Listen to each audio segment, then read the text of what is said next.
Bismillahirrahmanirrahim. Alhamdulillah. Alhamdulillah wahda. Wassalatu wassalamu ala man la nabiyya ba'da. Amma ba'd. Ladies and gentlemen, friends and elders, brothers and sisters, Assalamu alaikum wa rahmatullahi wa barakatuh. I thank you all for attending and expressing your interest in today's debate. The debate, the topic is the Satanic versus fabricated or authentic. What are the Satanic verses? What is the background to them? Satanic verses are certain verses which are wrongfully attributed to Prophet Muhammad sallallahu alaihi wasallam. They do originate in Islamic literature, like many other things which originate in Islamic literature, and they don't have any origin with the Prophet himself. What is the background story to this particular instance? Background story is once in the 5th year of the prophethood of Prophet Muhammad sallallahu alaihi wasallam, he was in the Kaaba, in the sanctuary of Mecca, and he had a desire to compromise with the religion of the disbelievers of Quraysh, those who were idol worshippers. He had a desire to compromise with them, and he did compromise with them, and at the same time, according to the story, at the same time, Surah number 53 was revealed. And while he was reciting the surah, when he got to the verse number 19 and 20, the devil, the Satan, interjected or interpolated certain verses within the contents of the surah on the tongue of Prophet Muhammad sallallahu alaihi wasallam. And the verses read, if we were to read verses from chapter number 53, verse number 19, have you seen Lat and Uzza and another, the third, and Manat? And then the devil, the Satan, interjected these words, and I quote, these are the high-flying ones whose intercession is to be hoped for. So allegedly, these words, which I just quoted, were interpolated, added, inserted within the contents of the Quran on the tongue of Prophet Muhammad sallallahu alaihi wasallam or in his mind, and consequently Prophet sallallahu alaihi wasallam, he expressed these words in public, and the pagans of Quraysh were very pleased by this. They saw a clear compromise with their doctrine, and by the end of the surah, when Prophet prostrated, his companions prostrated, and so did the disbelievers. And the disbelievers stated, this is all we wanted. We wanted some sort of compromise. Now, as Muhammad has done compromise with us, we are okay with him. And then the story goes that Gabriel visited Prophet Muhammad sallallahu alaihi wasallam, rebuking him, correcting him, telling him that you have attributed something to Allah, something to God Almighty, which doesn't come from him. And then 2 verses were revealed to him. Surah number 22, verse 52. Surah Al-Hajj, verse number 52 was revealed to him, to rebuke him. And also Surah Al-Isra, Surah number 17, verse number 72 to 3 were also revealed to him, to rebuke him. What is the conclusion of the story? Our friends, our Christian friends, they conclude, some of them, not all of them, they conclude from the story that the Prophet cannot be a prophet of God, because he hasn't spoken from God. This is a revelation from the devil, from Satan. So it cannot be from God. Therefore, he has spoken from other than God. Therefore, he is a false prophet. Second conclusion, cannot trust any Islamic scripture whatsoever. If once Satan is successful to interpolate, insert, add, then Satan can be successful on many other occasions. So how do we know what is from Satan and what is from God? Now the question is, where did the stories come from? Who narrated them? How do we know whether they are trustworthy? How do we know that they are reliable?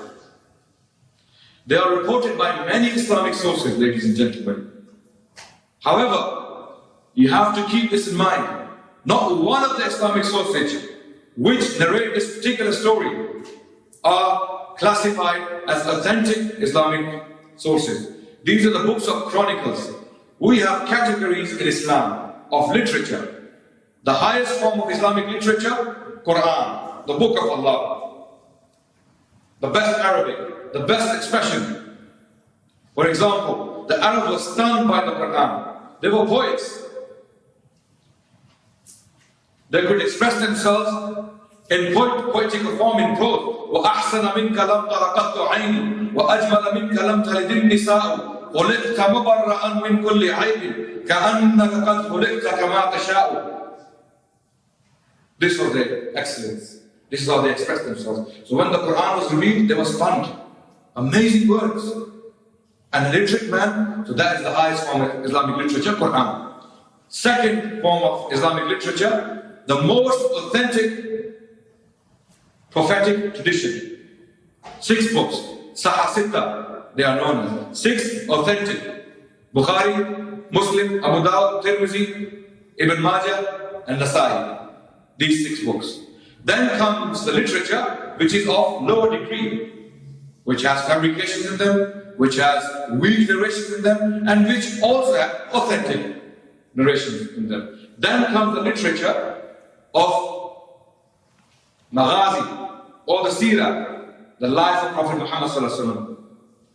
This literature has a lot of fabrications, a lot of da'if material, weak material, and authentic narration. Then come the books of history, the chronicles. So who narrates this story, ladies and gentlemen? Quran? No. Authentic 6 books? No. The lower degree than that? No. Chronicles, ladies and gentlemen, Islamic chronicles, which are full of other fabricated stories, which our Christian friends have forgotten to refer to. They have chosen this particular story because this somehow, in their opinion, harms the character of Prophet of Islam or raises doubts about his character. So let's examine the story. Ibn Ishaq, in his famous book of the biography of Prophet Muhammad, he narrated this story. Al-Waqidi, Ibn Sa'd, Al-Tabri, which is also a book of chronicle. Ibn Sa'd is a book of chronicle.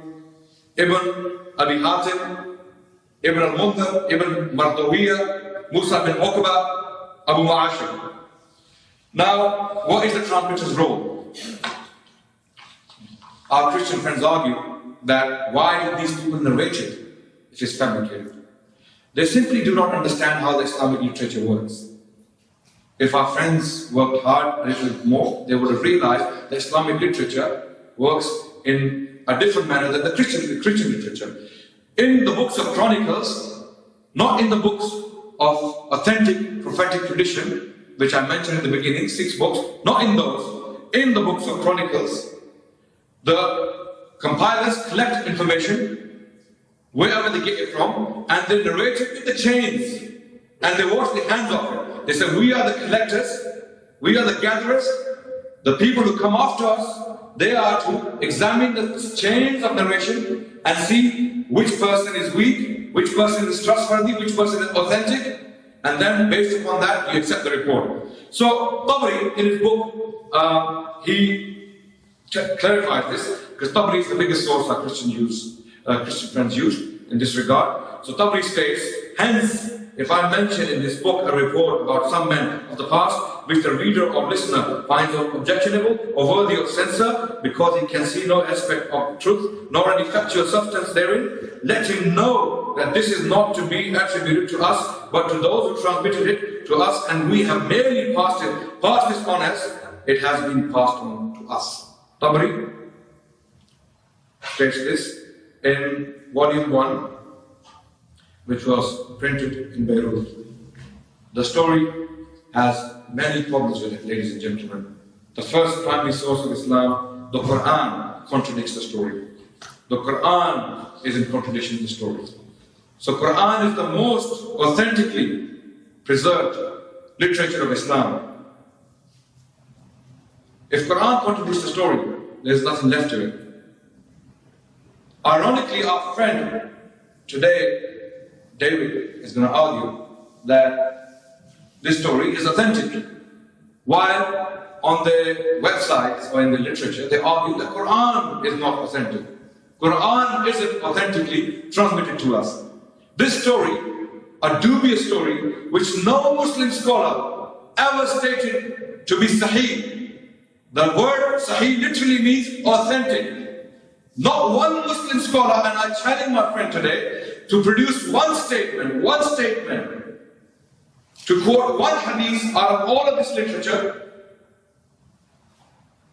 about which a Muslim scholar stated that this hadith, this particular report, is authentic. Where the satanic verses are mentioned, I challenge my friend. And the Quran, the entire Muslim world is unanimous that every single word of Quran is transmitted powerfully, continuous bombardment of reports. But our friends argue otherwise. So there is a clear contradiction in approach. Our friends are arguing that this story, which is dubious, is authentic and Quran isn't. Okay. So Quran contradicts this passage. First of all, there are narrations of the Quran which directly contradict this story. For example, Surah number 60, verse 44, Allah subhanahu wa ta'ala states, وَلَوْ تَقَوَّلَ عَلَيْنَا بَعْضَ الْأَقَاوِيلِ لَأَخَذْنَا مِنْهُ بِالْيَمِينِ ثُمَّ لَقَطَعْنَا مِنْهُ الْوَتِينَ. If he, the messenger, were to invent any saying in our name, we should certainly have seized him by the right hand, and we should then have surely cut off his artery. Okay, Quran is clear saying if he invented something on our behalf, we'd never said, we would punish him. Then, chapter 41, verse 42, لا يأته الباطل من بين يديه ومن خلفه. No falsehood can approach it from the front, nor from the rear. The Quran, the contents are preserved. Then, chapter 15, verse 9, إِنَّا نَحْنُ نَزَّلْنَا الذِّكْرَ وَإِنَّا لَهُ لَحَافِظُونَ. We indeed have sent down the recital, the Quran, and we indeed are to protect it. These are the narrations, this story directly contradict, because in this story you find that Satan somehow interjected these verses. So even if we were to examine the verses which were revealed to rebuke Prophet Muhammad sallallahu alaihi wasallam, to correct him in this regard, that you have attributed something to God, we see that there are clear contradictions. In the first passage, which is in chapter 17, verse number 73 to 75, it states, and this was revealed to rebuke the Prophet when satanic verses allegedly were entered into the Quran. Indeed, they were about to divert you from what we revealed to you, in order that you forge against us something else. And in that case, they would certainly have taken you as a friend. And had we not made you firm, you would almost incline towards them a little. And in that case, we would have made you taste the double punishment. Ladies and gentlemen, there are clear problems with this passage. In this passage, indeed, they were about to divert you. The reports state that Satan did divert him. He put words in his mouth and he uttered them. The Quran is saying this very story goes against the argument of our friends. This particular verse is telling us explicitly that the story is not true, because it's saying indeed they were about to divert. If it applies to that case, this means that Satan was about to divert. If we apply to that case, we cannot apply to that case because the verse has nothing to do with that case. Then there are other problems. In this verse, it was the unbelievers who made attempts at inducing Prophet for compromise. In this particular verse, the context is that. But Prophet was, when we see the report, in the report, Prophet was eager for compromise, contradiction. Allah made Prophet immune against such endeavors, so did not incline even a little according to the verse. But when we go to the report, Prophet not only leaned towards them, but even made compromise, violating fundamental teachings of the Quran. In the verse, had Prophet been guilty of slight inclination, he would have been punished. But in the report, committed offense with full compromise, yet Allah became kind, signing repeat interpolation, affectionately consoled. Clear contradictions. And in this particular word, the Arabic word, the word kadu. Kadu means they were about to do it, it was never done. So the verse is falsely attributed to this particular story.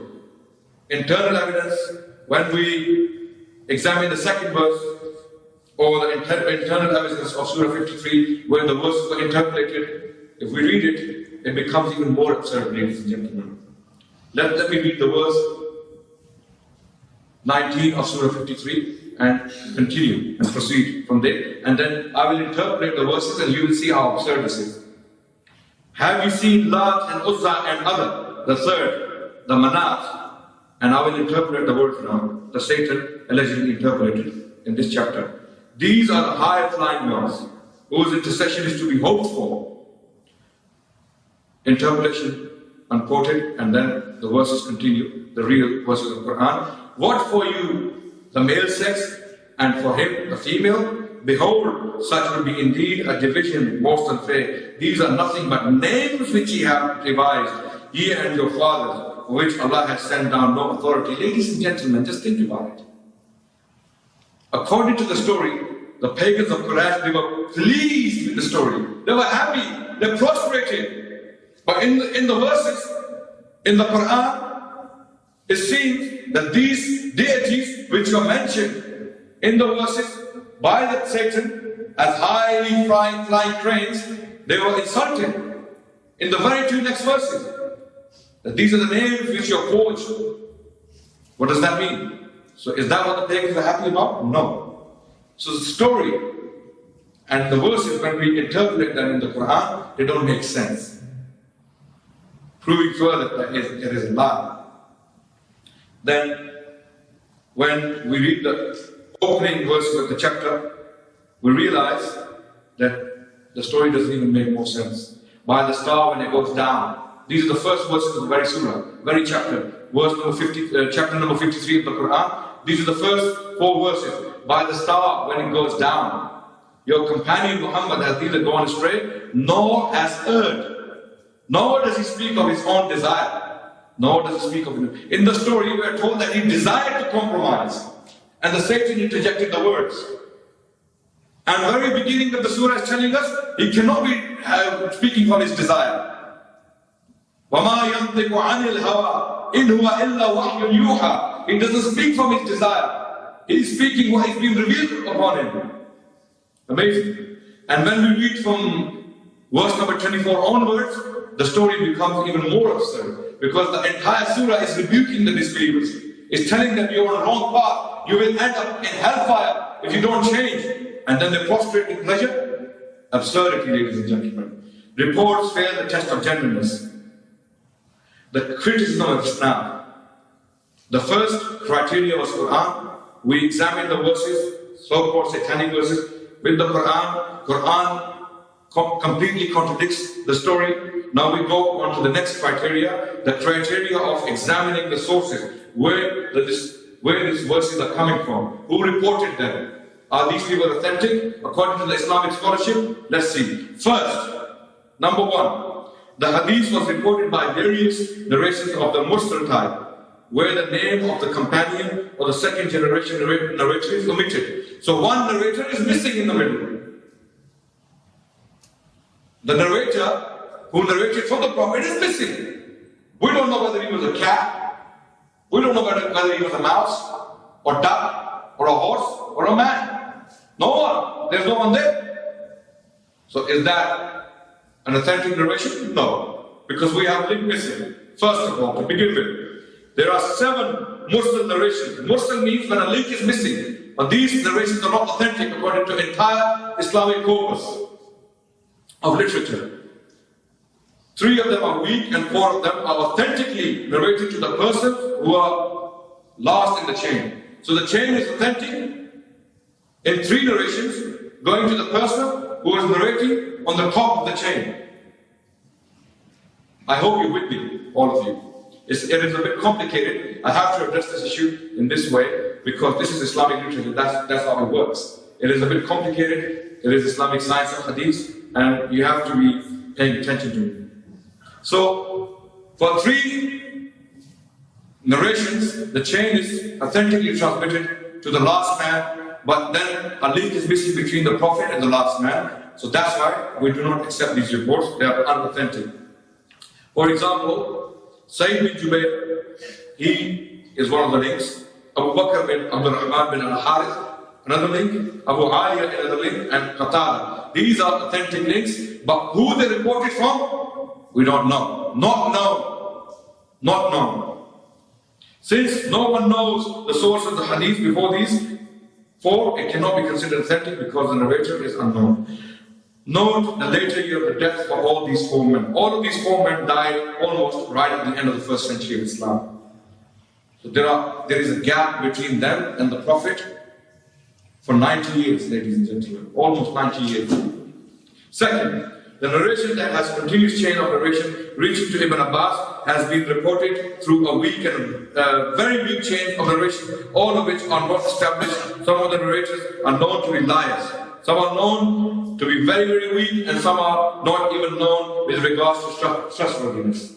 Also, there are horrific contradictions between these narrations that invalidate the entire hadith narration. Ladies and gentlemen, these narrations are to be found in chronicles. They're not in the authentic literature of Islam. Can you see how powerful Islamic literature is? Even the Apocrypha of Muslims is well preserved. Our Apocrypha, we have chains. While the Christians, for their Bible, they have nothing, ladies and gentlemen. Matthew, Mark, Luke, and John, who are they?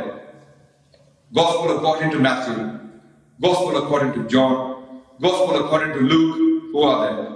No chains, no authentic transmission, manuscript tradition. 5,700 manuscripts in Greek, no two are similar. No two are similar according to Bar Ehrman and Bruce Metzger. Highest scholarship in this regard, in this particular field. So even our weak narrations have changed. For instance, the narration from Ibn Abbas through Abu Salih collected by Ibn Mardawiyah includes Al-Kalbi. This is for you, David, who said to Sufyan, every hadith I reported to you through Abu Salih is a lie. So the man himself is testifying that I've been narrating lies. There were many men who were caught red-handed by the Muslim caliphs. Harun al-Rashid caught one of the men. He interpolated, he lied 1,000 times on the Prophet. And he admitted his guilt. And he said to Harun al-Rashid, the caliph, that only I know which reports they are, to keep himself alive.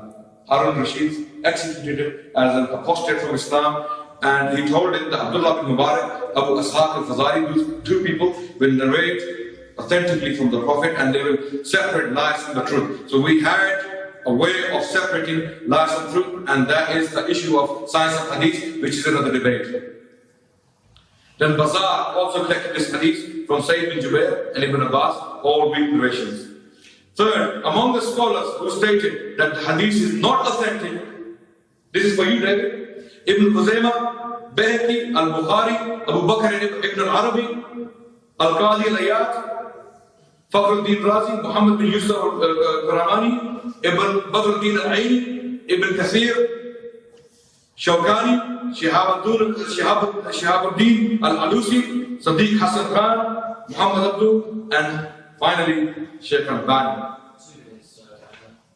Sheikh Albani, the highest authority, highest contemporary authority on the hadith, on the science of hadith, he stated about this particular story, which is narrated from different multiple sources, and this narration does not have 13 narrators. David stated in one of the debates that it has 13 narrators. That is not true. David does not know what he's talking about in this regard, with due respect, because the narration doesn't have 13 narrators. Shaykh Albani said, تِلْكَ هِيَ رِوَايَةُ الْقِصَّةِ. For this narration, وَهِيَ كُلُّهَا, all of them, كَمَا رَأَيْتُمْ مُعِلَّةً, that all of them are weak, and the weakness are بِالْإِرْسَالِ, the link is missing, وَالضُّعَفْ, the weakness, وَالْجَهَالَ, people are unknown. Therefore, these reports are all weak, where the satanic verses are mentioned. So, there are other problems with the verse, which I will come to address later on. My time has run out, and ladies and gentlemen, thank you very much for listening to me and being patient with me, and I am sorry if I said complicated things, but that's how Islamic science of these words. Thank you very much. Assalamu alaikum wa rahmatullahi wa barakatuh.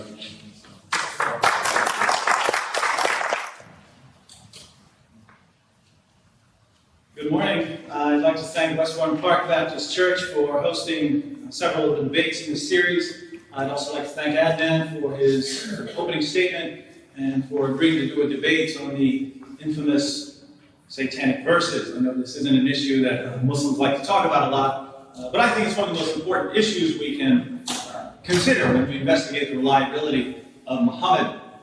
I want to begin with a story about something that happened just a couple days ago here in the UK. I arrived on Thursday morning at Heathrow. My friends David and Jeff picked me up from the airport, and we decided to try and get some breakfast. We got lost, and when we got lost, we decided we had to ask for some directions. So we were looking around for a person who seemed reliable, and we saw someone, and I said, "Hey, here's former President Jimmy Carter." It wasn't Jimmy Carter, I was just saying the person looked like former President Jimmy Carter. So Jeff rolled down his window and said, "Excuse me, sir." And then the woman walked over, and we realized that it wasn't a sir after all. She did look like Jimmy Carter. Old age sometimes does that. But my point here is that sometimes we say things that are extremely embarrassing. And we were extremely embarrassed when Jeff said this. So we say very embarrassing things, and we wish that we could take them back.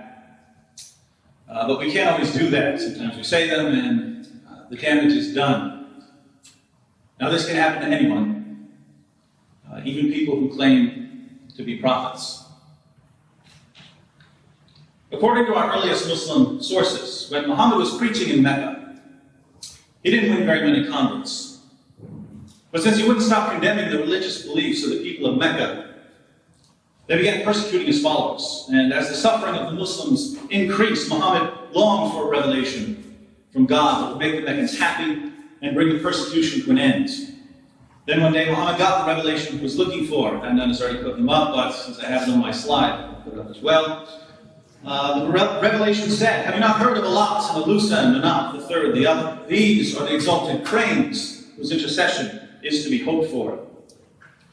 Now, according to the story, these words were originally part of Surah 53. They declared that in addition to Allah, there were three goddesses that Muslims could pray to: Alat, Alusa, and Manat. Muhammad delivered these words to his followers. He bowed down in honor of them, and his followers bowed down with him. The pagans were so overjoyed that Muhammad had spoken favorably of their gods, they bowed down too. And suddenly there was peace between the Muslims and the pagans. But a little later, Muhammad came back and said that these words, which he had delivered as part of the Quran, weren't really from God, they were from Satan. Now, I'm sure that Muhammad wished he had never delivered the Satanic verses. I'm sure that it was the most embarrassing moment of his career. But he did deliver them, and that can't be changed. Amazingly, the earliest Muslim historians recorded this incident. It's a monument to their honesty. They admitted something totally embarrassing about their prophet. Muslims have been trying to take it back ever since. And Adnan's opening statement is an excellent overview of how Muslims have tried, by any means necessary, to discredit one of the best established facts of Islamic history. But it's too late to take it back. In this debate, we're going to see that Muhammad did deliver the Satanic verses to his followers. We're going to see that Muslim apologists reject the evidence, not because the evidence fails, but because their faith in Muhammad prohibits them from going where the evidence points. And in the end, we're going to see that because of the Satanic verses, we cannot accept Muhammad as a prophet of God. Let's turn to the evidence. There are two primary ways we can investigate the authenticity of the Satanic verses. First, we can apply the method that historians use to investigate events, the historical method. Second, we can apply the method that Muslims use when they investigate Islamic history, Isnad criticism. We'll apply both methods and see where the evidence points. Let's begin with the historical method. How would a historian, not a Muslim historian, how would a historian in general approach the Satanic verses? The first question a historian is going to ask is, what do our earliest biographical sources say? Generally, earlier reports are more reliable than later reports because later reports are more likely to be embellished or to reflect the biases of people who passed on the story. So early testimony is extremely important, and we have to ask what the earliest Muslim historians said. Here we find that our earliest biographical records that we still have, such as Ibn Ishaq and Waqidi, do contain the Satanic verses. We also know that even earlier sources contain reports of the Satanic verses. So this isn't something that was invented late in Islamic history, and that's all I'm saying now. This is not something that came much later. This is something that goes back to the 1st century of Islam. The next question a historian is going to ask is, how many sources are there? Is the story found in just one source, or do we find it in multiple historical reports? The idea here is that if we only have one source telling us that an event occurred, it's possible that someone made it up. But if we have multiple historical reports telling us the same thing, it seems unlikely that someone simply invented it. So when we investigate the Satanic verses, how many historical reports are we dealing with? 1 or 2? 5? 10?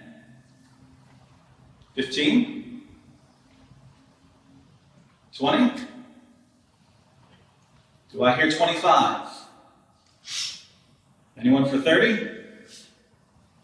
35?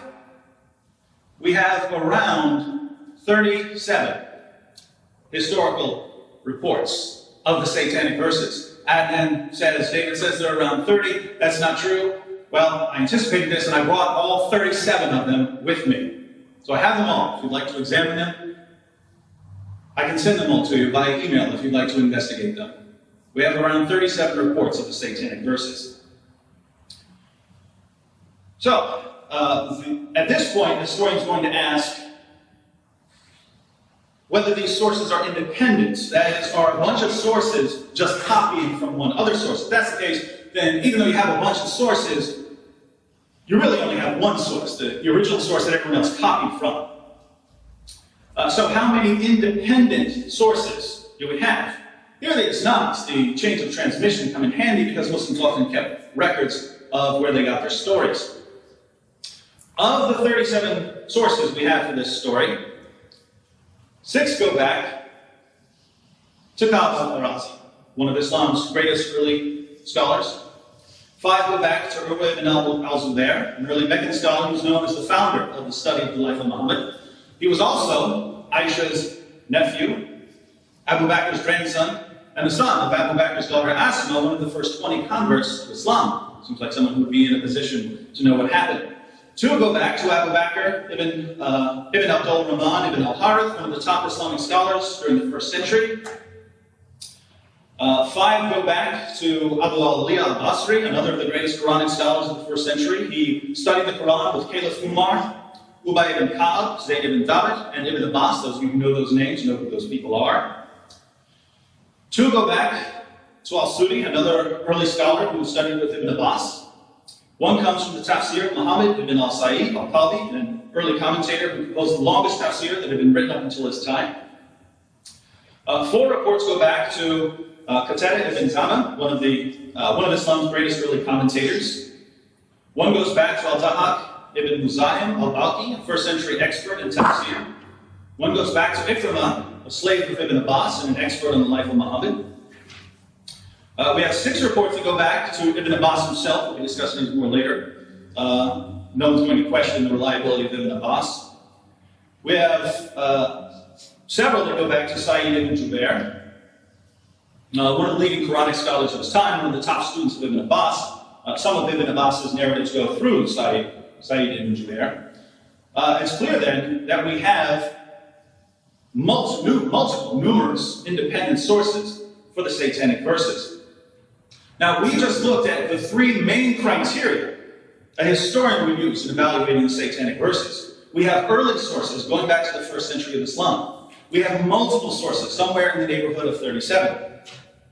And we have independent sources, including a number of Islam's best 1st century historians and commentators. But we can go even further. Historians also apply principles such as the principle of embarrassment. The principle of embarrassment states that, as a general rule, dedicated followers of a religious leader don't invent embarrassing stories about their leader.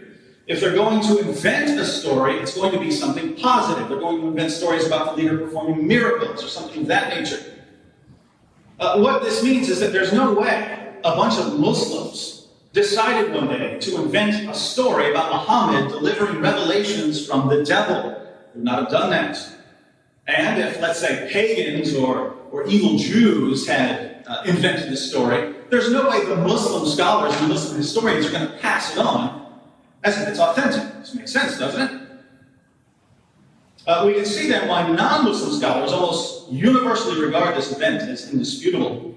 The great Oxford scholar Guillaume, for instance, says this: "It is impossible to suggest a motive that would induce the early Muslims to write such a story about the Prophet, unless it were true.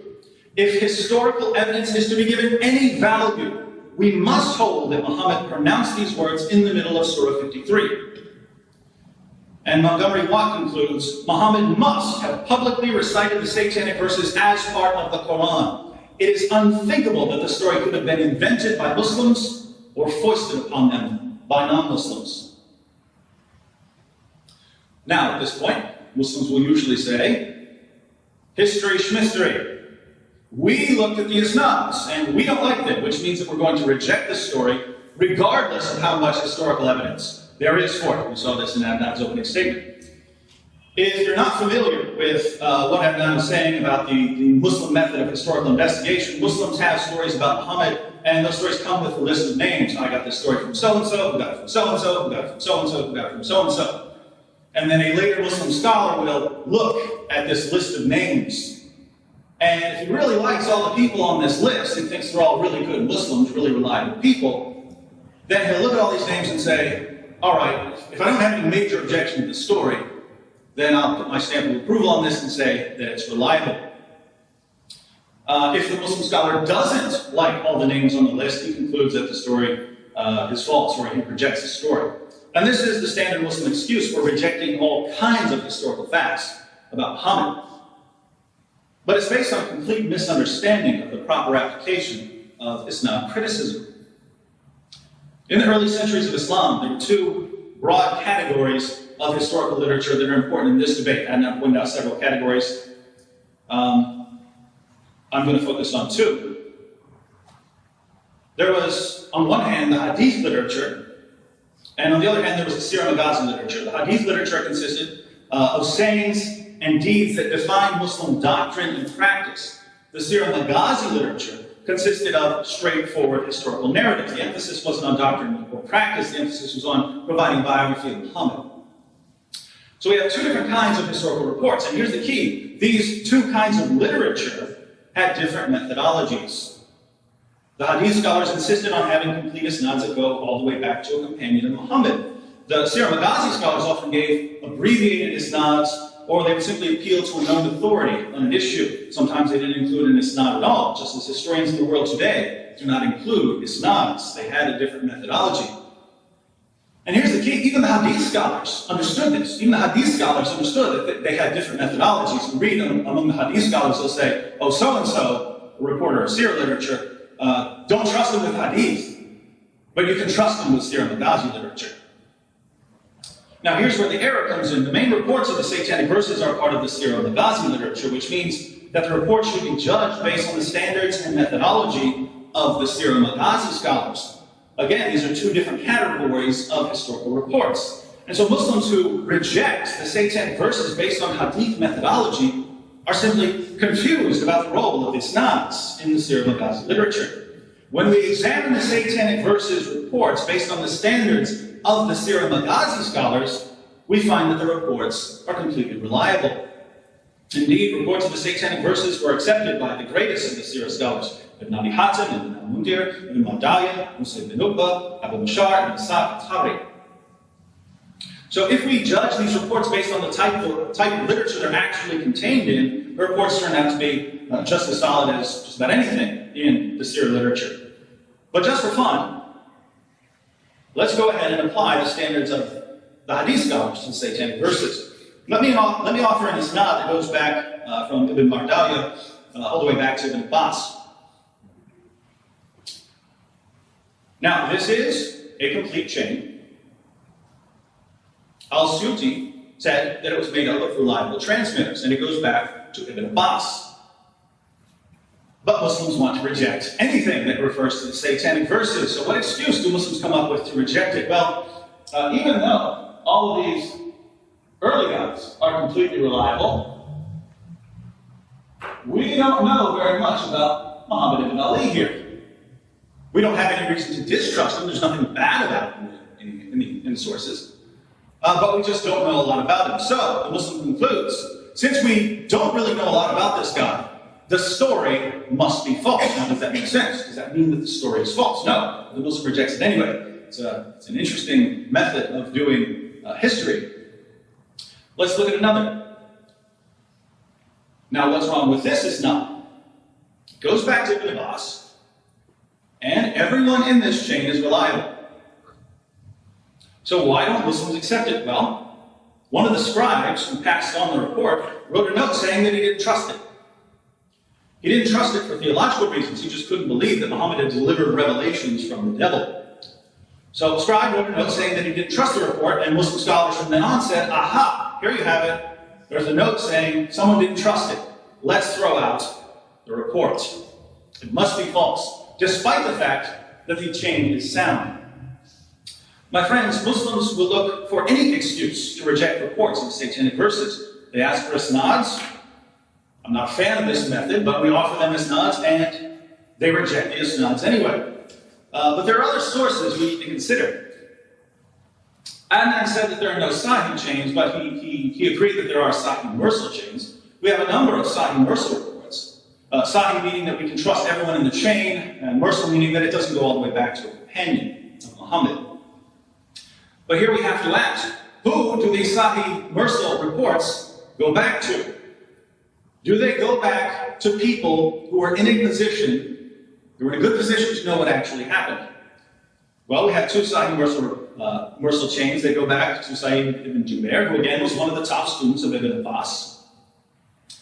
We have two Sahih Mursal chains that go back to Abu Bakr ibn Abdul Rahman ibn al-Harith, one of Islam's greatest first century scholars.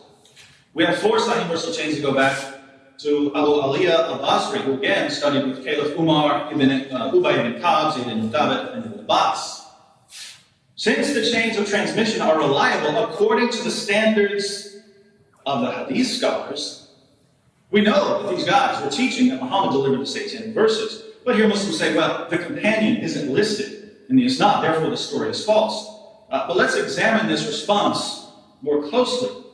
Three of your earliest scholars, people who knew the companions, were teaching independently that Muhammad delivered the satanic verses. Were they lying? Were they simply fools? What were they? If you're going to tell me that your earliest scholars were a bunch of liars or a bunch of fools, how can we know anything about Muhammad? If we're talking about Sahih al-Bukhari, for instance, and all the false narrations that he had to deal with, well, that was 200 years after the events. If the first century of Islamic scholars were either fools passing on bad information, or they were inventing false tales about Muhammad, how can we trust anything that came from the first century? But we can trust later people. Wait a minute, all your information had to go through that first century. And if your earliest people are a bunch of liars, how can we know anything about Muhammad? So if you want to reject these sources, I have to say, I'm going to find it difficult to trust anything in your sources.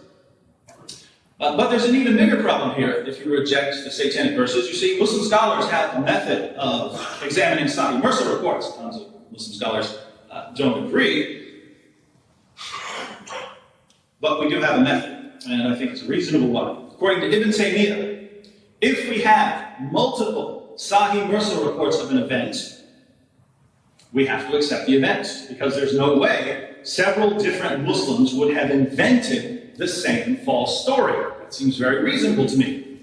So according to Ibn Taymiyyah, we have to accept the satanic verses, and Ibn Taymiyyah himself believed that the satanic verses reports were authentic. Now, I'm not sure about this, but I heard that Adnan is Salafi. Who is Salafi? Okay, I'll take that as a yes. So I'll just go ahead and ask, did Ibn Taymiyyah have a sound method of examining reports? I don't know who Ibn Taymiyyah is, he's sort of the granddaddy of all Salafis.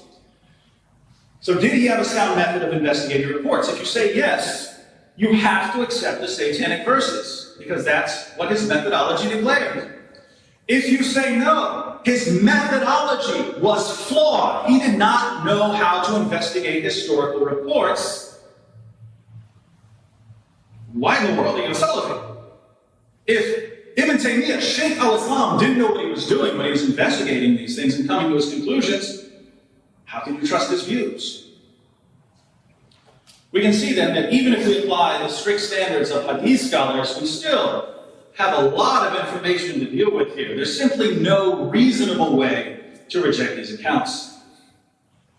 But Adnan disagrees, and he's offered several reasons for rejecting the Satanic verses. Let's take a look at his arguments. He says that Muslim scholars reject the events, and he gave a long list of later people who said, these stories are false. So he said that we should reject the Satanic verses because Muslim scholars, and of course Muslim scholars today reject the Satanic verses, most of them.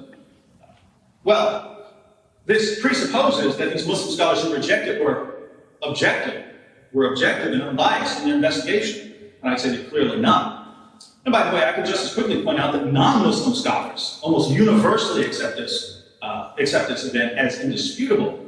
That wouldn't prove much.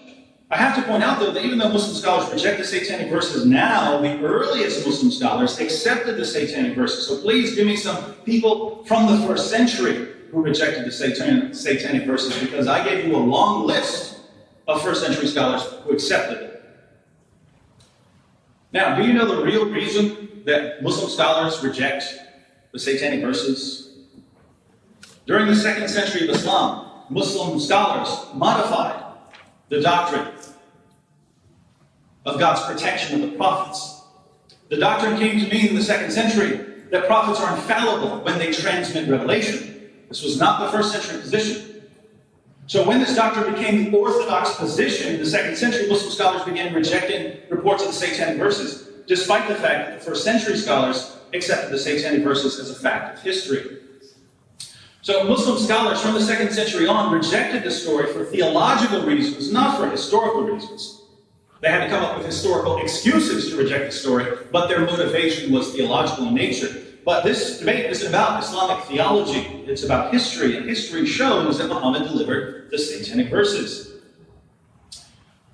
Adnan says that the isnads are unsound. Not one of these sources is classified as an authentic source. Well, that depends on who you go to. If you go to Ibn Taymiyyah, for instance, he respects Sahih Mursal reports. Ibn Taymiyyah respects the ability of the early Muslim scholars to transmit information. Ibn Taymiyyah is not going to say, all the 1st century guys are a bunch of liars. He's not willing to do that. He takes these reports seriously. And besides, I offered 2 chains and go back to Ibn Abbas, and I showed that the reasons Muslims have offered for rejecting these reports are simply absurd. And no non-Muslim who's not desperate to reject these sources would ever reject them. Adnan says that the reports contradict each other. One says that Muhammad wanted a compromise. One says that the pagans made him an offer to compromise. Well, first of all, that's not a contradiction. If the pagans said, hey, quit, say something nice about our gods and we'll be friends with you, that can lead to temptation. So this sort of thing isn't a contradiction. We do. We have all sorts of these things in the multiple reports that we have. Some of the stories say that Muhammad delivered the Satanic verses because he loved the people of Quraysh. Some say that he wanted to end the persecution. Some say that he just got tired one day and delivered the Satanic verses. Now, these aren't actual contradictions either, because it's possible that all of these are correct. But there are differences, and some of the reports do contradict the others. But again, this doesn't show that the reports are false. If anything, it shows that the reports are true. Because we know that the early Muslim scholars were doing everything in their power to try to rescue Muhammad from guilt in this matter. That's why they were saying, it's because of his great love that he fell for this trick. It's because he wanted to end the persecution of his people. So they're coming up with positive spin on these stories. And you have all sorts of variations in different Muslims trying to rescue Muhammad from guilt in this matter. And of course you have these sorts of differences. Does that mean that the reports are false? Of course not. You have massive differences in Sahih al-Bukhari. You open Sahih al-Bukhari, you say Muhammad died when he was 63. You turn the page, it says he died when he was 60. You turn the next page, it said that he was in Mecca for 10 years. You turn the next page, it says he was in Mecca for 13 years. Do you throw out al-Sahih al-Bukhari? Do you conclude that since there's discrepancies in the account of Muhammad's death, that therefore he didn't die? No, of course not. You say there are problems in the details. There are problems in the details, but the core is correct. If we have 37 reports with differences in the details, all right, say there's a problem in the details, but don't say this is a reason for rejecting it all. If you do, be consistent, so you have to throw out Sahih al-Bukhari as well.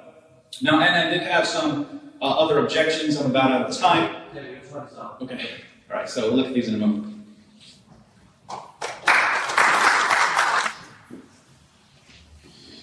Bismillah ar-Rahman ar-Rahim.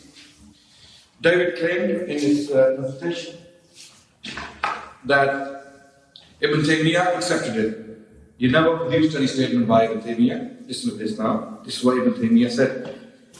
The words that said, these are the high Quranic, it was not the Prophet who said them, but the devil threw these words in their ears. The ears of the disbelievers. Ibn Taymiyyah, Al-Fatawa 282. So David, Ibn Taymiyyah did not accept this story as you claim he did. Okay. Now, I saved it for this time. I let David speak, and now we know the reality of these reports. Why the Muslim scholars rejected them. David himself, in fact, exposed his approach to this topic. He said he has 37 reports with him, which means he has studied them, he knows them, and he knows what they contain. Then he gave me 10 sources of those 37 reports, contradicting himself. 37 reports, multiple reports, then 10 sources of them. What's the problem then? You see, every single of those reports is in contradiction itself. For example, the reports collectively, when you see them all together, that's what they come up to. Each version differs from other in essential and material respects, in major details, ladies and gentlemen. Occasion of the incident. Prophet was in some reports, Prophet at Kaaba, he was praying at Kaaba with companions. Other reports, he was talking to unbelievers, and the surah came. Then other reports, surah was already revealed, and some disbelievers already listened to it. Others say that the disbelievers came to Prophet Muhammad ﷺ and they said to him, compromise with us, and then we will sit with you, and the outcomers, the newcomers, they will see us sitting with you and they will be impressed. Which one do you prefer?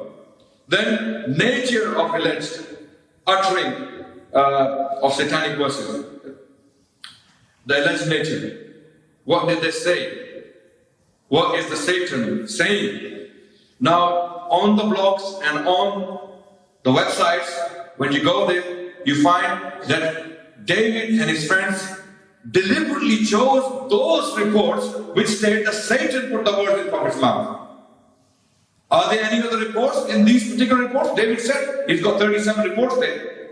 So he should know them. He must have studied them. Let's see what they say. Some reports state Satan threw these verses and Prophet thought Gabriel brought them. Some reports state Prophet uttered intentionally to soften Quraysh. Some reports say Prophet uttered it mistake. Some say Prophet uttered them intentionally with notes of interrogation signifying denial. Some state Prophet uttered them no mention of reason or influence. Some state Satan himself imitated Prophet's voice and uttered them, and the disbelievers heard these words. Prophet never uttered them. Some state neither Prophet nor Satan uttered them but a disbeliever from the crowd of disbelievers who were present there, he uttered them. These are the details you never find on their blogs and the websites. Why do you choose the reports where Prophet is alleged to have heard these verses from the Satan and said them?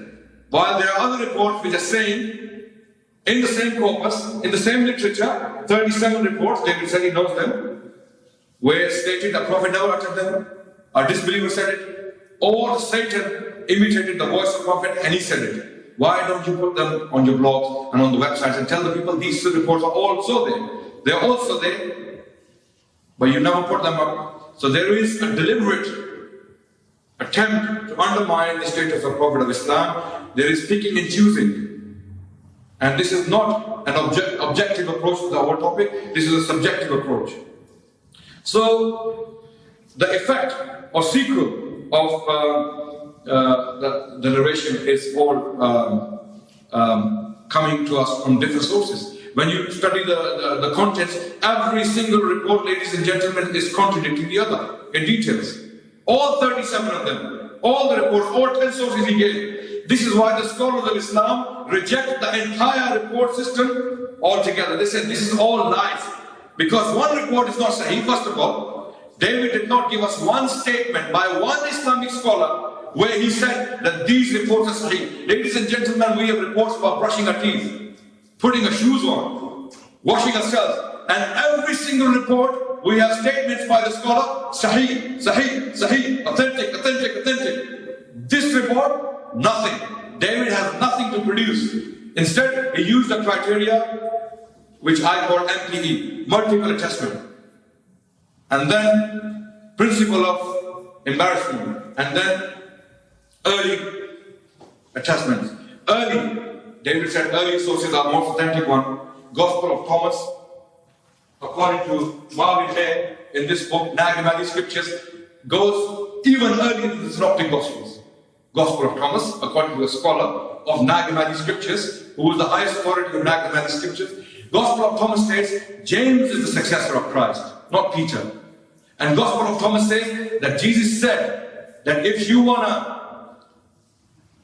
see a man who is born, if you want to see God, then go to someone who is not born of a woman. Go to someone who is not born of a woman. Meaning, someone who is born of a woman cannot be God.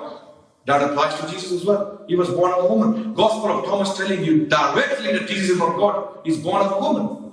Earliest source of Christians. Double standards. Objective approach rejected and subjective approach adopted. Okay. Origin of the story. There are many mixed statements about this, ladies and gentlemen, that where the story originates from. Many people are lying. David said 5, 10, 20, 30 to shock you. Guess what, ladies and gentlemen? There are reports within Islamic literature, listen to me carefully now, within the Islamic literature, which state that Quran has 17,000 verses. The present Quran has got 6,000 verses. But this report is stating, multiply attested from many sources with a chain. More than 37 chains, ladies and gentlemen. How many chains do you think this report has? 10? 5? 20? 30? 50? 100? 500? Guess. For this particular report, within Islamic literature, where Quran is interpreted, Quran has 17,000 verses, Quran has 20,000 verses, Quran has been tempered by the Sahaba himself. 2,000 reports, ladies and gentlemen, within Islamic literature. Does David accept them? Does Dr. Watt accept them? Montgomery Watt, he quoted to have said that he accepted this verse. And he said, no non-Muslim scholars accept this. That's not true as well, ladies and gentlemen. John Burton, a well-respected scholar of Quran, he rejected these reports as fabrication. John Burton, not a Muslim. He studied the history of Islam and he said these reports are fabricated. Montgomery Watt accepted the Quran which we have today is essentially Uthmanic recension. It came from Uthman, at least. We're happy with that. Uthman is a companion of the Prophet. Do the Christians have that privilege? Synoptic Gospels, where do they come from? Early attestations, do we have them? 5,700 manuscripts, every single of them contradictory in contents, different contents. Which one is true? Which one is true word of God? Apply the same criteria to yourselves. The science of hadith, ladies and gentlemen, is an extensive topic in itself. David is trying to confuse you with the science of hadith. It is trying to 37 reports. As I said, there are 2,000 reports. There are reports in Islamic literature.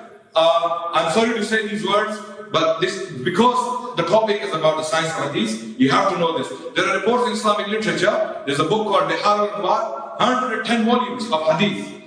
In there are reports that Prophet Muhammad, before he used to sleep, he used to put his face in the breast of Fatima, his daughter. Do you believe that? Does any non-Muslim scholar believe that? Is there any element of truth in that? No. Multiply attested. Change according to your criteria of embarrassment. Who is inventing these lies to help Prophet Muhammad? Are Muslims inventing these lies? That Prophet used to put his face in the chest of Fatima? Are Muslims doing this to help the Prophet? Your own criteria is going against you. Earlier, I've already stated. Now, David's approach, ladies and gentlemen, to the whole issue is flawed, in my opinion. And David said that the earliest sources of Islam say that. This is a misrepresentation of Islamic sources. All the sources are fourth or fifth in category, ladies and gentlemen, as I stated in my statement. And the early sources, look at this list. And the list goes on. There are earlier than all the sources David mentioned. There are 59 early sources I have documented, and David does not know about them. If he knew, he would have said that there are earlier sources of Islam than these which are there, but David said the early sources mention them. Earlier sources don't mention these reports. These are later interpretations, later fabrications. That's why a line or the whole list of Islamic scholars rejected them. Even Ibn Taymiyyah, which he brought for himself, I quoted, rejected the reports. So ladies and gentlemen, who's right and who's wrong? We have to see the approach, the objectivity, whether David and his party or his friends are objective with this whole issue or not. So, David must answer these questions. I have 7 questions for him. Why he does not accept explanation given as to the story's origin? Because it's a fabrication, it's a later report. 2, why he fails to understand the difference between transmitters and evaluators, and how some historians use this story to vindicate the Prophet receiving revelations from the God through Jibreel. If David accepts the story to be authentic, then he also accepts that Jibreel came to Prophet. Gabriel came to Prophet with revelation. Do you accept that? You accept the satanic bit, but you reject the other one. Why? Thank you very much, ladies and gentlemen.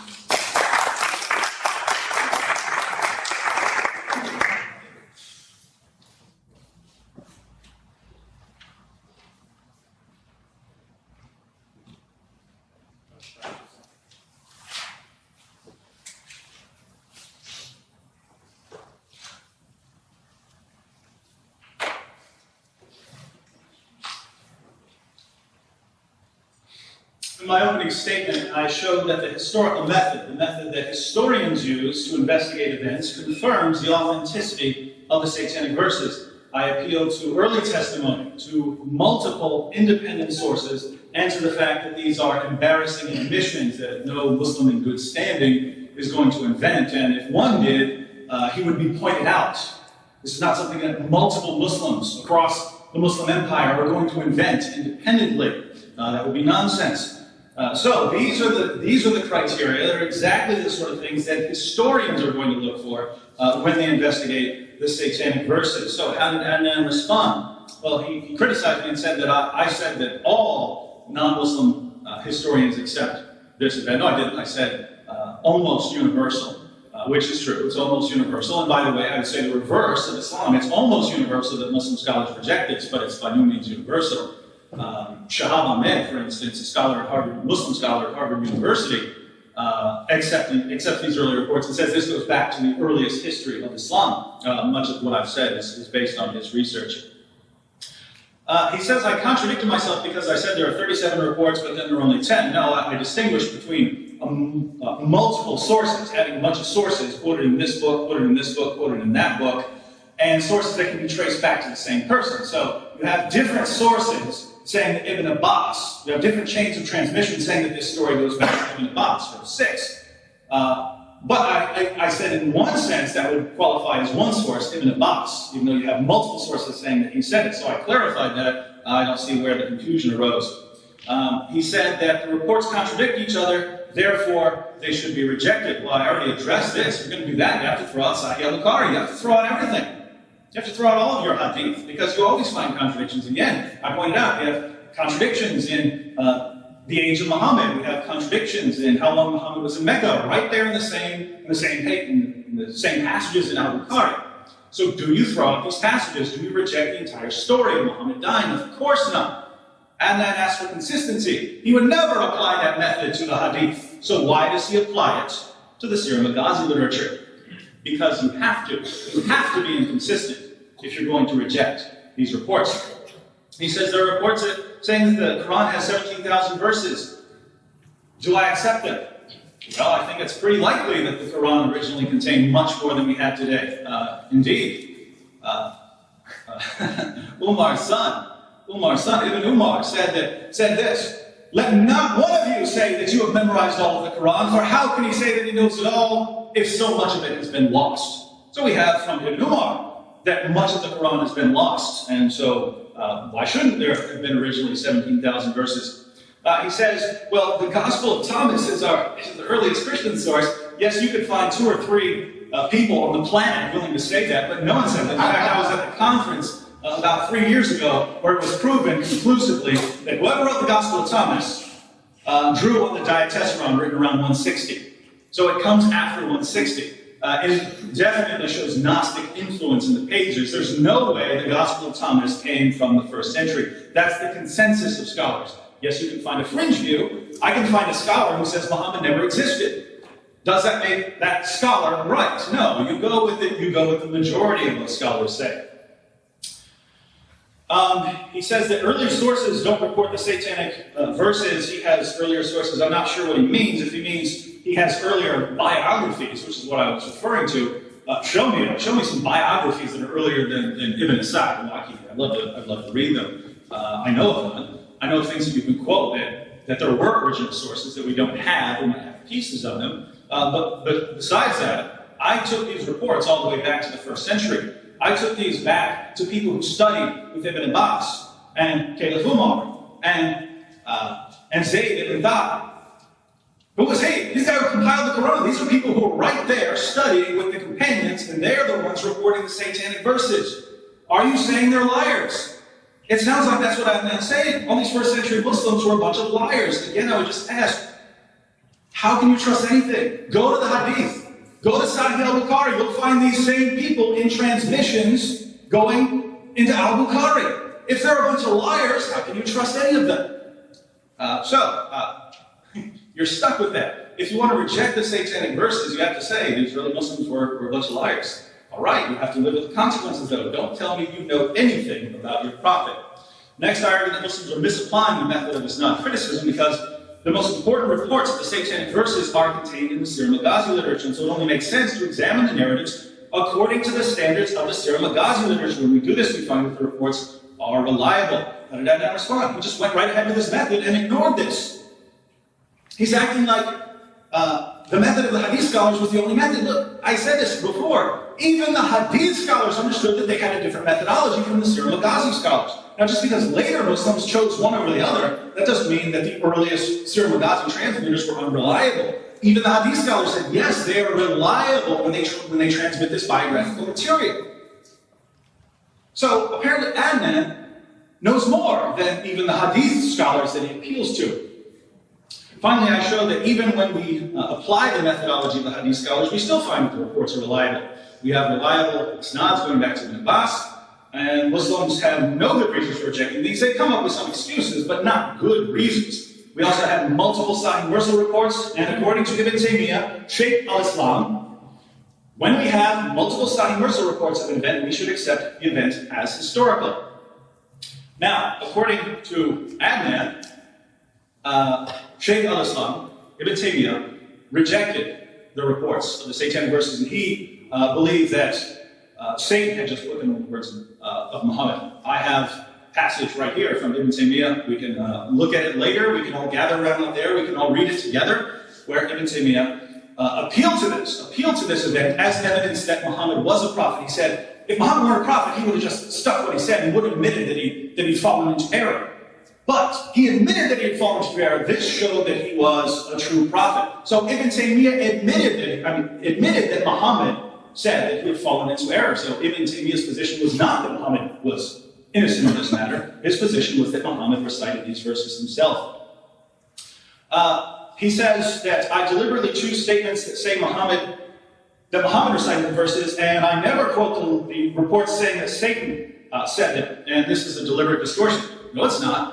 It's a simple fact that all of the reports that go back to the 1st century, 100% of the reports that go back to the 1st century say that Muhammad said them. It's only in the next 50 years after that first century that you start getting these variations that no, Satan said them and he disguised his voice to sound like Muhammad. This was an obvious attempt by later Muslims to exonerate Muhammad. So if I'm going to examine this openly, who am I going to go with? Am I going to go with all the people from the first century whose position on this was unanimous? Or am I going to go with later Muslims who are obviously trying to rescue Muhammad? Muslims obviously want to go with later people who rescue Muhammad. I don't share that methodology. I go with the earliest scholars, just as historians do. So it's clear that my entire case for the authenticity of Satanic verses narratives is still standing. No matter how we examine early Muslim sources, we have to accept the Satanic verses as authentic. Now, Adnan has given some arguments that I didn't get to address earlier. For instance, he said that the Quran contradicts these events.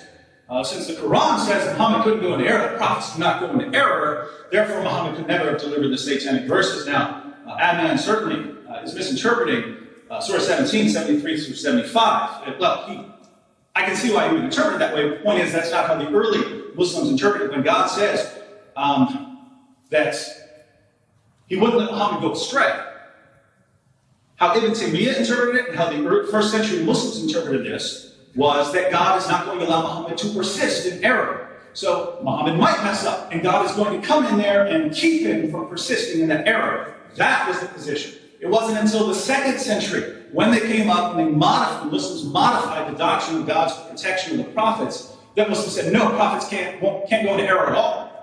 But that's not the first century position. That's not the position of the early commentators. That's not the position of the early Muslim scholars.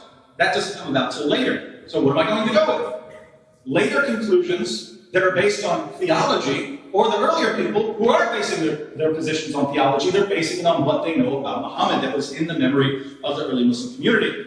I think the answer is very clear. Now, as far as this contradicting the Quran, no, this fits in perfectly with the Quran.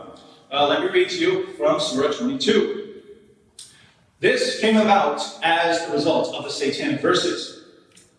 Allah says, and we did not send before you any apostle or prophet, but when he desired, Satan made a suggestion respecting his desire. So you desire, and then Satan casts it on your desire. But Allah annuls that which Satan casts, then does Allah establish his communications, and Allah is knowing why. So Satan casts something. Now I'm sure Adnan would say, well, that shows that God takes it away and doesn't allow it to happen. Wrong, keep reading. It says, so that he may make what the Satan casts a trial for those in whose hearts is a disease and those whose hearts are hard. And most surely the unjust are in great opposition. So God allows prophets to deliver messages from the devil to test people. You can't say this is something that God stops before it ever gets to the prophet, or it would be a test. It has to get to the people if it's going to function as a test. So according to this passage, which came about, this was Muhammad's. This was God's answer when Muhammad needed to be comforted. God said, don't worry about Muhammad. All prophets deliver revelations from the devil from time to time. Maybe comforting to Muhammad, now comforting to me. Now just think about this in the last few seconds. I have more respect for the early Muslim historians and commentators than Muslims do.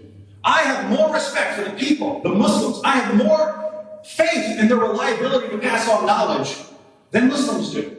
I have more respect for the methodology of Ibn Taymiyyah, Shaykh al-Islam, than a Salafi debater does. I am the one defending the ability of Muslims to tell us about their prophets.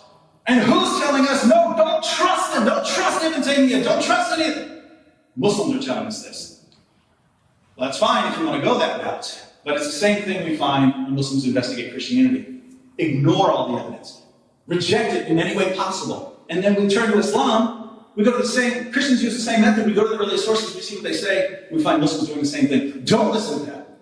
Don't listen to that. Listen to later things that we like. If you're comfortable with that, that's on you. As for me, I'm going to stick with the same methodology. I'm going to go with what the earliest commentators say. And I do that with Christianity, I do it with Islam. And you see the conclusions that happen when we follow this method.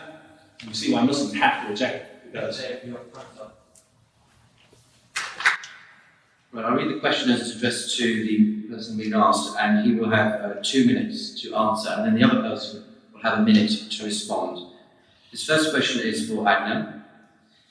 This is the only question for Adnan so far, so there's more in that list I've just been given. What are Islam's views about Satan in general, his origin, what he's able or not able to do, etc.? I am trying to find out on the basis of what is believed about Satan's powers. Is then such an event conceivable? Is that clear? Thank you very much for Bismillah, the conception about Satan in Islam. Satan is a jinn. Allah says in the Quran, "Kana min al-jinn."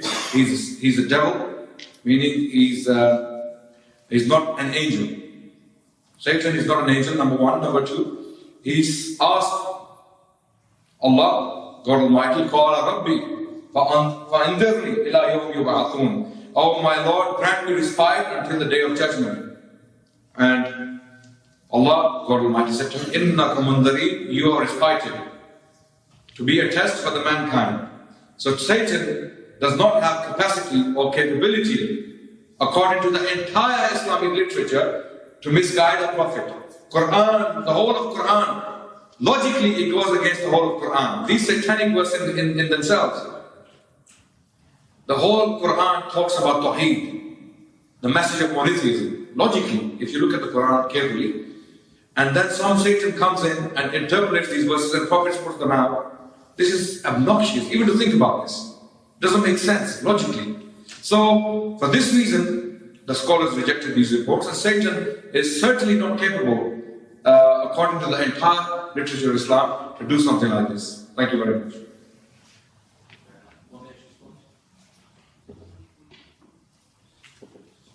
Adnan says that Satan just can't do this, that it's totally inconsistent with what Islam teaches. Again, I quoted in the Quran, which is saying that this happens to prophets all the time. This happens to all of God's prophets. Satan casts a desire when they desire something. The only way to even try to go around this is to say that God stops it before the prophet does anything. But you can't say that, because the very next verse says that God does this as a test to test people.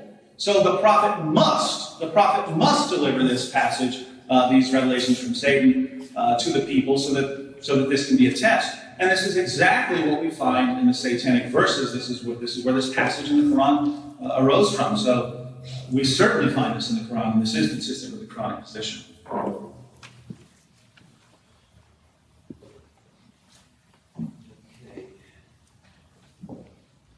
Next question is for David. You said you have multiple sources, and on that basis you say it is not invented. The question then is why you don't believe in the Quran as an authentic source, when we have more than your multiple sources, including today's science, which agrees with most of the scientific facts mentioned in the Quran.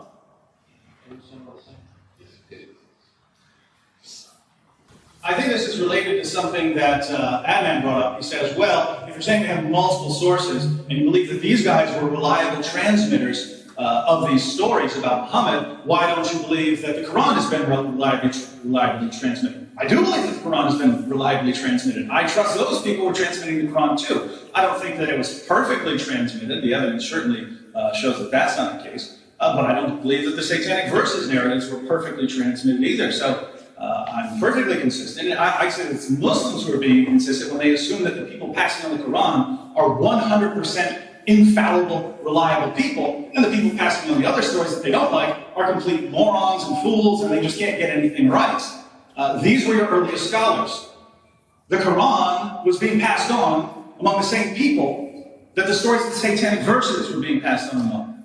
So, were they reliable or were they not reliable? I say they were generally reliable. They were human. So they make mistakes, but I think they were in general reliable. Now, there was one comment about the science in the Quran. I just refer you to Surah 1886, which says the sun sets in a pool of murky water. You can go out west and find the place, and there are people living there. That's when the sun goes down. All sorts of things like that in the Quran. So if anyone would like to debate that, I'd be happy to do it. That's certainly not the case.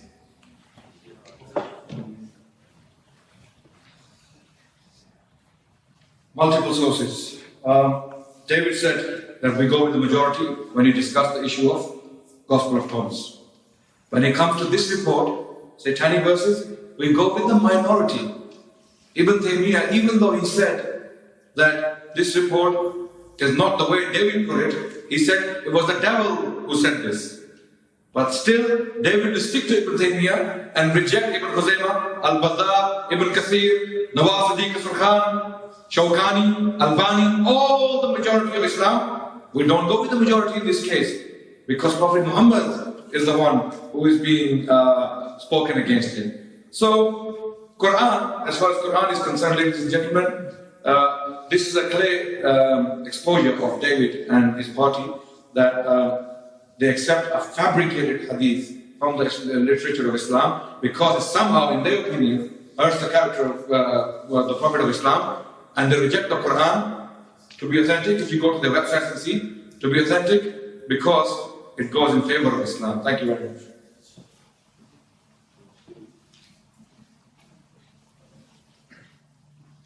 Thank you everyone for your questions. We've got more than enough now, so thank you very much.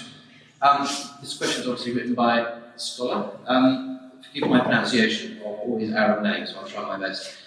It's to Adnan, and I'll show you the question as well because my Arabic is non-existent.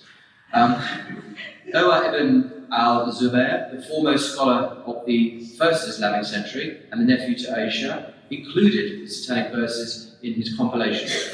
Do you claim to know better than Noah and also other first century Muslim authorities such as, I won't pronounce them because I can't, but I will show you both the question.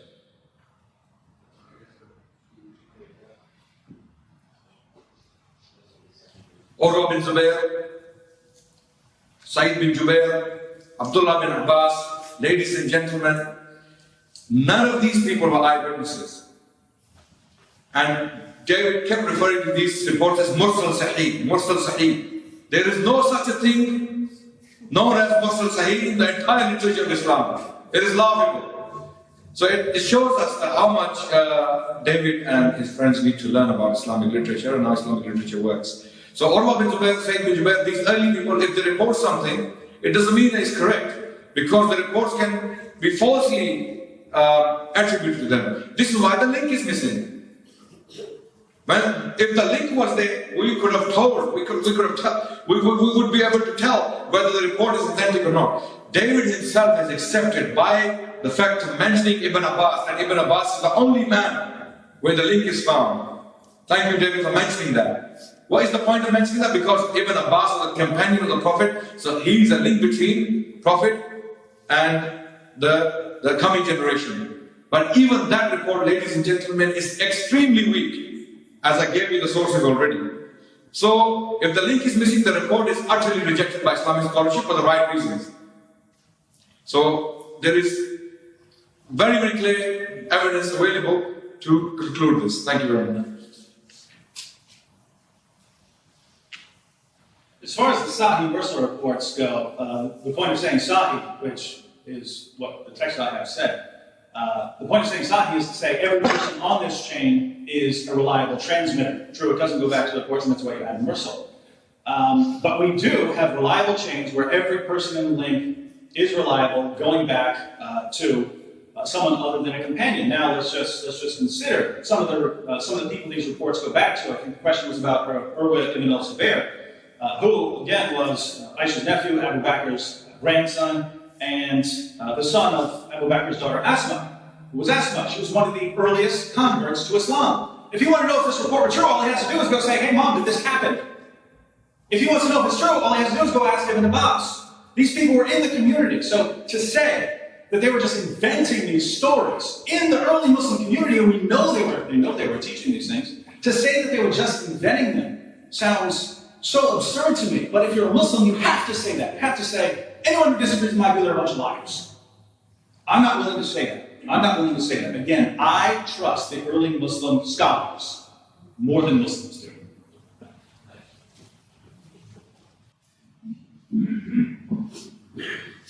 Question for David. Hundreds of earlier sources say, including the companions of the Prophet Muhammad, that Prophet Muhammad received revelation from God. Using your own logic, are we going to say they are all liars when they said the prophet received revelation? You have more respect and in their reliability you write, as you said. Excuse the grammar. Yes. All right, so I accept reports saying that Muhammad delivered revelations from the devil. Why don't I accept reports saying that Muhammad delivered revelations from God? Well, I'm investigating this historically. Were those verses actually from the devil? I don't know. I can't determine that. What I can determine historically is that Muhammad claimed that these verses which he had delivered were from the devil. And if your prophet is saying that, you have to certainly agree with that. If you know that he's saying it, you have to agree that he was receiving these revelations from the devil. I look at it and say, all right, what do I know about Muhammad? I know he didn't know where these revelations were coming from. Could they be from the devil? Sure. Could they be from his own mind? I think so. So, what we can establish historically is that Muhammad claimed that he delivered these verses from the devil. I think we can also conclude historically that Muhammad was claiming, I'm absolutely certain of this, that Muhammad was claiming that he received revelations from God. Can we determine that they're from God? Can we determine that they're from the devil? We have to look to other methodologies to do this. But we can, this is the point, we can, using the historical method, determine what was being claimed in the early Muslim community. And yes, there were all sorts of claims that Muhammad was speaking for God, that's what scholars believe. And at the same time, there was this report of Muhammad, on this occasion, of weakness, delivering a revelation from the devil. So, I'm consistent here. I accept that this is what the early Muslims were teaching about Muhammad when it's good. That's what they believed. Is it true or not? Well, I think it's not, definitely, when we investigate these things. But I'm consistent. I follow this. I look at these transmitters, I say they're both reliable, and we can know what the early Muslims were teaching about Muhammad.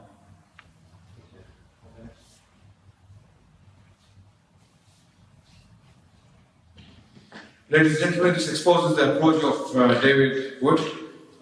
He doesn't accept when they say it's a revelation from God. He accepts when they say this particular report, allegedly, that it is from Satan. David Wood, in one of his articles, stated, contrary to what the Quran suggests, not all of God's messengers were occasional puppets of Satan. We know one at least who had complete authority over Satan. And the devil was terrified by his presence. Jesus, he referred to in his article. Listen to this, ladies and gentlemen. And Jesus, being full of the Holy Ghost, returned from Jordan and was led by the Spirit into the wilderness, being 40 days tempted of the devil. Thank you very much.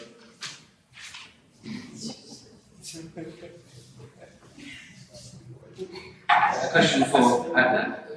A prophet is a man inspired by God, but as he is not God himself, he will have flaws.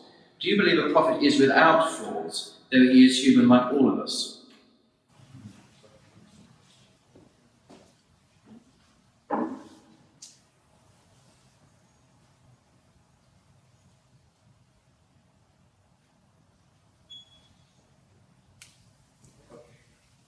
A very good question. Thank you very much. A prophet is a man inspired by God, but as he is not God himself, he may be infallible. A prophet is a human being. He is infallible. When it comes to daily affairs, his own life, he can make mistakes. But when it comes to revelation or delivering the message, he's absolutely infallible. He's ma'soom. He's free from any fault. Jesus in the Bible is, on a number of times, he said to the Pharisees, you vipers, you adulterous generation. He was hungry, he cursed the tree. This is infallibility. This is fallibility. But when he gave the message of God, he was infallible. When he said, Hear, O Israel, the Lord our God is one God. Worship the Father, the only true God. These statements are infallible. But his statements when he said, you adulterous generation, you vipers, these statements are not infallible. Thank you very much.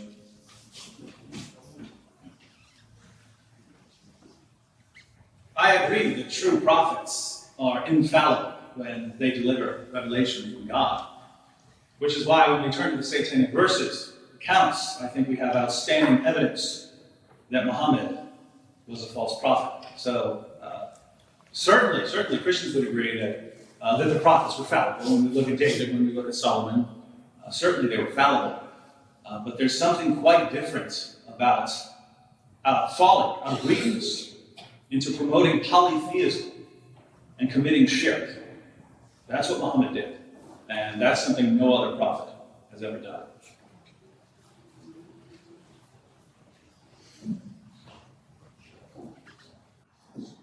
I'm running out of questions for David, so I have tons for Adnan now, so we're around at the moment. We've got, I think, how long have we got? 10 minutes left? Right, okay. Okay, I will make this is the last question. It's a question addressed to Adnan, I think it applies to both. Can you clarify Ibn Taymiyyah's position on this?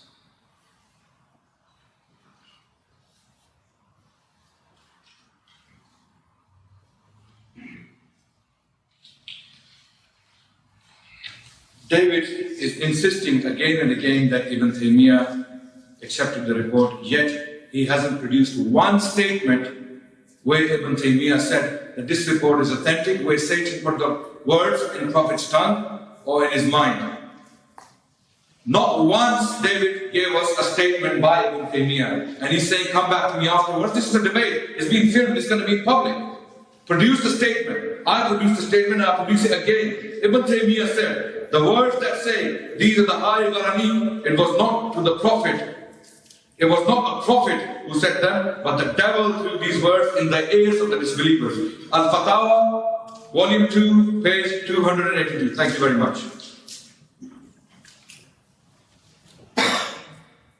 I have the passage from Ibn Taymiyyah right here. In fact, on the page before, he specifically rejects the view that Adnan is attributing to him.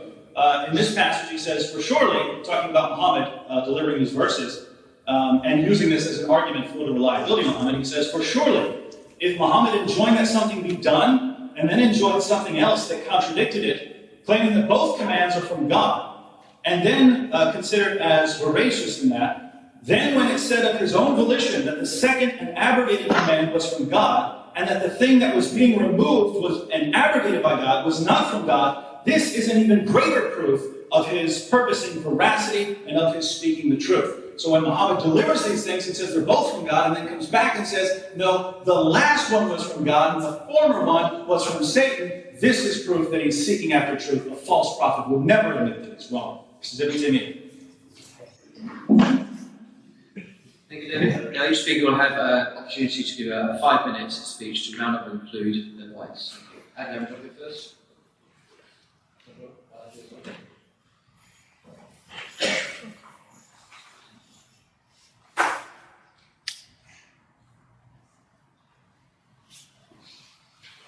Bismillah, thank you very much.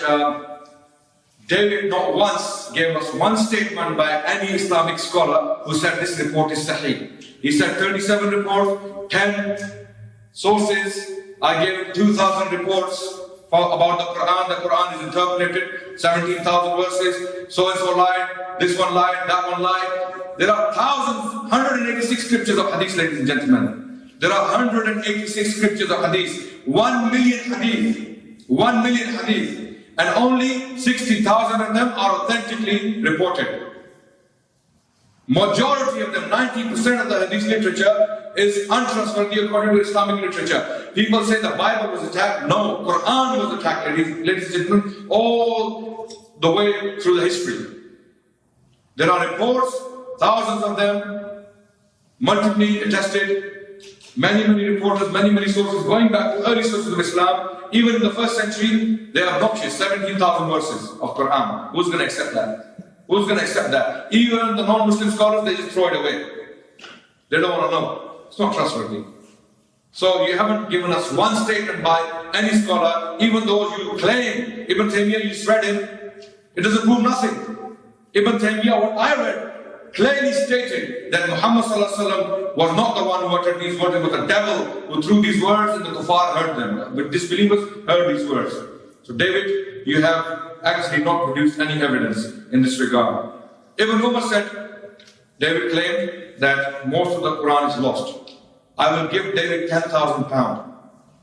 Anytime. You can approach me after this debate, I'm saying on the video, if you can produce one report that Ibn Umar said these words, that most of the Quran was lost. Most of the Quran was lost. I'm going to say it again. 10,000 pounds for David, if he can produce this from any literature. You go with the majority. Sira Maghazi criteria, again, self-appointed or self-concocted criteria of David. The Sira Maghazi criteria is different than the Hadith criteria. And then he brings Ibn Taymiyyah. Ibn Taymiyyah was a scholar of Hadith. He was not a scholar of Sira and Maghazi. Why did you bring him to attest the case, to confirm the case, or to substantiate the case that this story is true? When Ibn Taymiyyah was a scholar of Hadith, and he commented on this based upon the Hadith criteria. Again, problems. So ladies and gentlemen, in conclusion, Satanic verses logically do not make sense. Historically, they do not make sense. If we apply the Islamic criteria to them, it doesn't make sense. The entire Islamic corpus, there is not one scholar in the entire history of Islam who said that these reports are sahih, they are authentic. The debate, the topic, the title of the debate, Satanic verses, fabricated or authentic. The word for authentic in Arabic is sahih. David Wood has failed to produce one statement by any Islamic scholar from the entire history of Islam to state that this story is sahih or authentic. Instead, he's bringing this source, that source. We have many reports like that in Islamic literature. You're going to bring all of them to prove the Quran is wrong? Muhammad sallallahu alaihi wasallam used to sleep with his daughter. Ali used to sleep between Aisha and Muhammad sallallahu alaihi wasallam. There are reports like that. Who's going to believe that? Were the Muslims forging themselves these reports? Or they were the hypocrites who were forging these reports? Can you imagine a Muslim forging this report that Ali used to sleep between Aisha and Muhammad sallallahu alaihi wasallam? Can you imagine that? Logically, ladies and gentlemen, it doesn't make sense. And logically, it doesn't make sense. So I conclude that David today has failed to produce any solid evidence in this regard, and I have given you evidence from the Islamic literature. Historically, I've proven to you that MPE approach is flawed. And then I gave you the statements by Ibn Taymiyyah and even John Burton, a Christian scholar or a non-Muslim scholar. He stated that these stories are false, they are fabricated. Thank you very much for listening to me.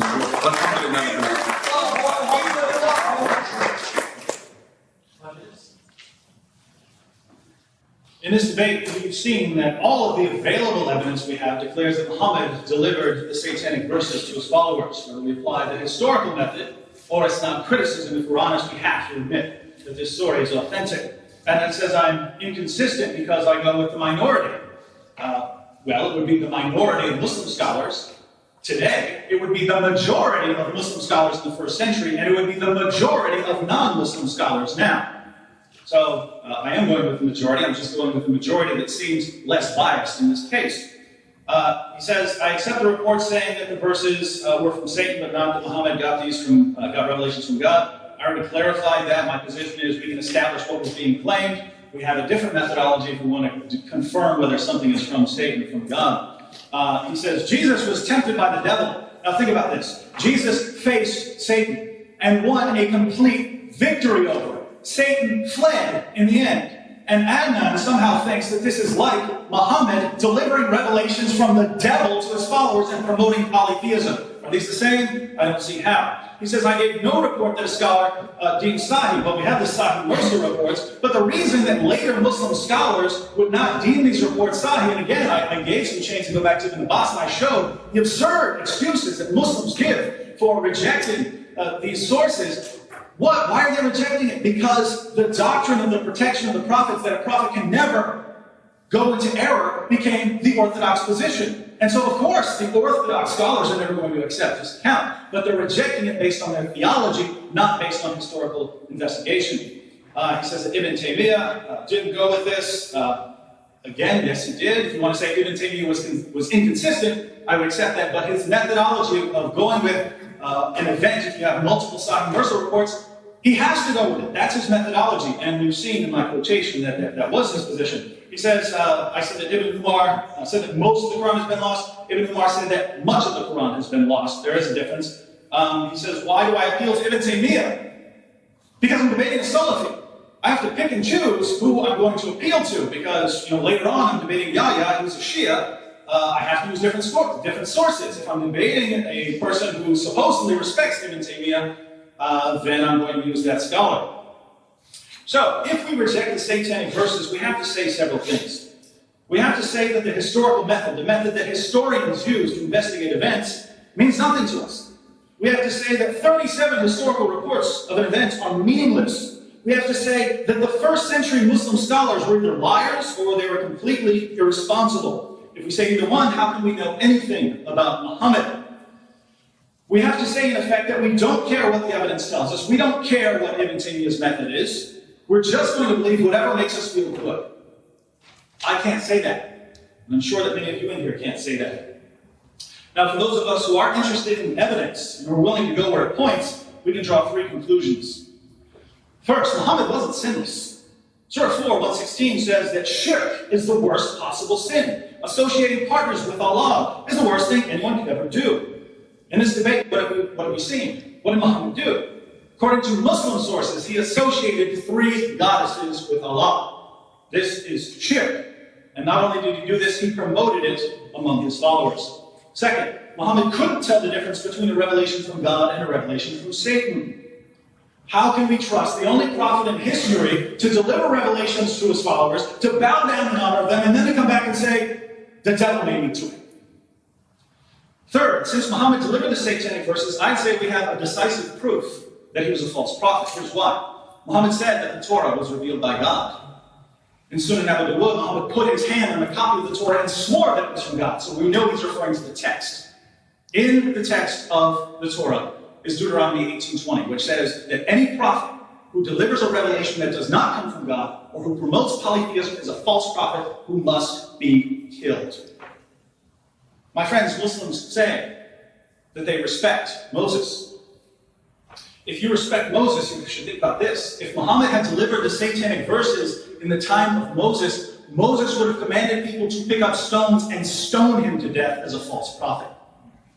So, if you can believe this consistently, that's on you. But as for anyone who loves God and hates shirk, you cannot accept Muhammad as a prophet of God. Turn to the Lord Jesus Christ, my friends, and receive salvation. Al-Masih al-Din.